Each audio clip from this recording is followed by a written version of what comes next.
Today's a fun one that everyone can join in with. So I'm going to do handstand push-up variations to a target, and we're going to slowly increase the range of that target. So you could do a pike push-up variation, come down, touch your head, come back again. We could do a full handstand push-up if you have it. So touch the head, come back again, and then we're just going to change the height. So we're going to eventually get up to putting our hands on here and go into a deficit. But first of all, we'll start off with the partial range, which is a good warm-up and a good way to test your strength and range of motion. Now, if you are strong enough and you've got the control to do the standard handstand push-ups but don't have the balance yet, you could go chest to wall or back to wall. But whichever variation you're going with, start with open shoulders, come forwards with the shoulders, bend the elbows, make the triangle between the head and the hands, come back again. Now that's the same if I'm in a freestanding handstand. So there I've got the open shoulders, I bring the shoulders forwards, bend the elbows, make the triangle between the head and the hands, and then I come back up again. Then once we have that, we can just start to decrease the height. So if you have it, you could come from that position down, touch the floor and back again, or you could just work in smaller increments. You could start higher if you're not quite there yet. And exactly the same for the full handstand push-up. And we should see that same triangle position there, and then open back to that start position at the top. Next we have the deficits. We start to raise the hands up. Same thing, pike position, open shoulders, come forwards, triangle position, touch the head, come back again, open the shoulders. Same in our handstand, come down, kiss the floor, back up again, show control, open the shoulders. Let's add some more weight. Now another nice variation with the pike one is to start in that same position, but as you come down, you lift one leg up, trying to get the torso and the leg in that same line, also that same path. So your torso and your leg look like that, and you're not closed at the hip, so starting to open it up. Same again with the freestanding.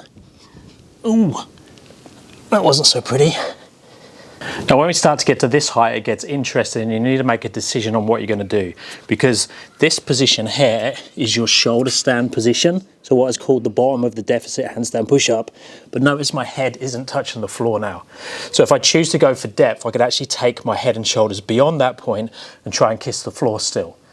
So that comes down to your goals, your experience, and how much control you have in that bottom position. But again, we can do those variations. So we can do the pike one, coming down, either shoulder stand or kiss the head to the floor, and then come back up. Same freestanding, open shoulders, come down, shoulder stand position, head to floor position, and then push back up. Again, not the prettiest. Now obviously if you're stopping with that shoulder stand position, you don't need to add any more weight because it's not going to benefit you in any way. But today I'm going to carry on for depth, so I'm going to keep adding the weights and see how high we can go. Now if you are in between these two, you could start to play with lifting the toes off with the pike version. So as I come down, lifting the feet up, head down, push back out, back to the feet, open back up. So it's like an in-between. You're starting to get used to loading all the way into the hands, but you might not have the control to do the full handstand version.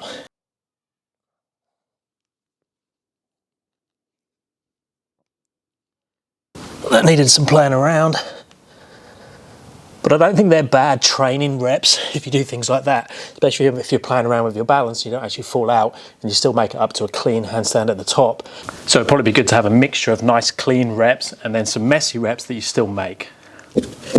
Now if you don't have a stack of weight plates like this, you could use a fixed step or box and then have a target that you put down here. So you'd be in a handstand like this, and then you would come down and touch the target with the head, or obviously the pike position, do exactly the same thing, and then you change the height of this instead of changing the height of what you've got your hands on.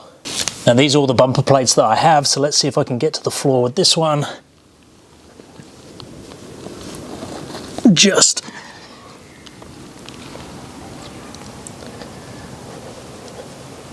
Now let me know if you have any questions on this one. Let me know what your setup looks like. Do you use weight plates? Do you use boxes? Do you adjust what your head is touching?